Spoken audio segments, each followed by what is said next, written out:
பரிசுத்தர் நீரே மகத்துவர் உமையாராதிப்பே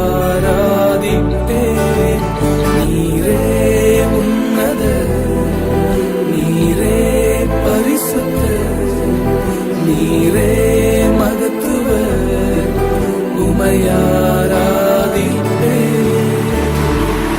வேதம் சொல்லுகிறது, இஸ்ரவேலின் துதிகளிலே வாசம் செய்கிறது ஆண்டவர் பரிசுத்தர், அவர் உன்னதர், அவர் மகத்துவர், அவருக்கு ஆரம்பம் இல்லை, அவருக்கு முடிவும் இல்லை, அவரை யாரும் புரிந்து கொண்டதில்லை, அவரை யாரும் அறிந்து கொண்டதில்லை. ஓ ஹalleluya, yes my master. மனிதர்களால் காணப்பட முடியாதவரை நாங்கள் உம்மை ஆராதிக்கிறோம். நீர் மாத்திரமே பரிசுத்தர். You alone are holy God. You alone are